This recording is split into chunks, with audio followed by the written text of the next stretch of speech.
Assalamu alaikum, I'm Aisha and you're watching SAMAA News. Here are today's headlines.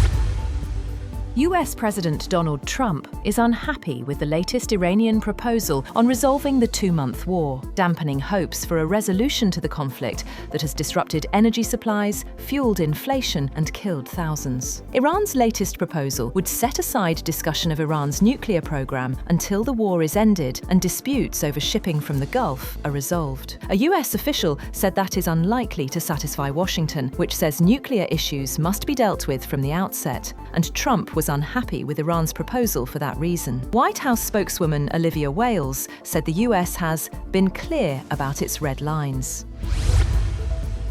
White House says President Donald Trump has discussed a new Iranian proposal on resolving the war with Tehran with his top national security aides. White House Press Secretary Caroline Leavitt said the plan includes reopening the Strait of Hormuz and delaying nuclear talks. She added that Washington's core demands remain unchanged, including full access to the waterway and control over Iran's enriched uranium.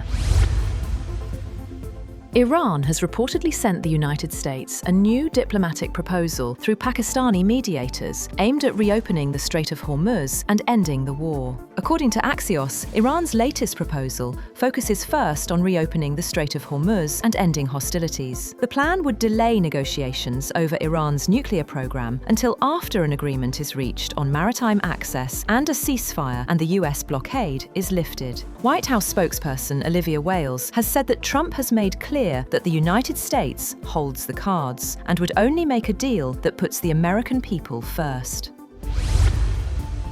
Iran is ready to share its defensive weapons capabilities with independent countries, especially members of the Shanghai Cooperation Organization. Deputy Defense Minister Reza Tlaibani said Tehran is ready to share the experiences of America's defeat with other members of the organization. The Iranian official recently held talks with Russian and Belarusian defense personnel, with Moscow and Minsk stressing their will to continue cooperation with Tehran.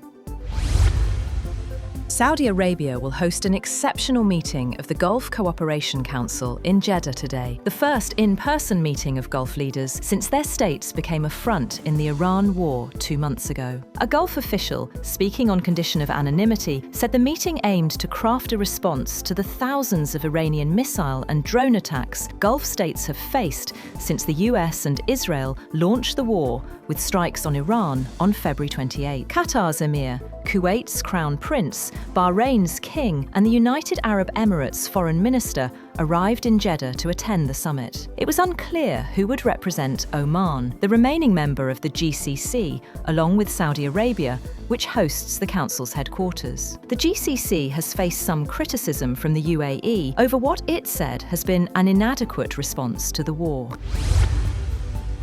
At least 6 tankers carrying Iranian oil have been forced to turn back under the US blockade, highlighting growing disruption in the Strait of Hormuz. Ship tracking data shows a dramatic fall in traffic, with only a handful of vessels crossing, compared to over 100 daily movements before the war. The slowdown has effectively halted oil shipments to global markets, adding pressure on energy supply chains as the conflict continues.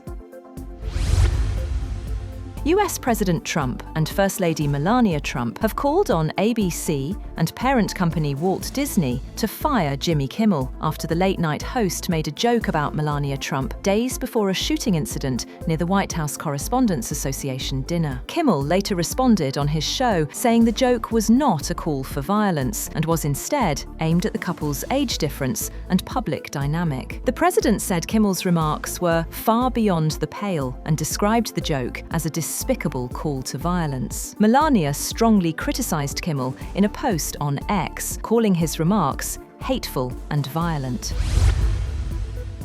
Britain's King Charles and Queen Camilla have arrived in the United States for a 4-day trip, welcomed by self-proclaimed royal fan Donald Trump, even as the US president has differed with the British government over the Iran war. After landing at Joint Base Andrews, the site of a brief arrival ceremony, Charles and Camilla proceeded to the White House, where they were greeted by Trump and First Lady Melania Trump, who exchanged kisses on the cheek with the King and Queen, while the president shook their hands. The King and Queen later appeared at a garden party at the British ambassador's residence. That's all for now. For more updates, visit www.SAMAA TV. Thank you for watching SAMAA News.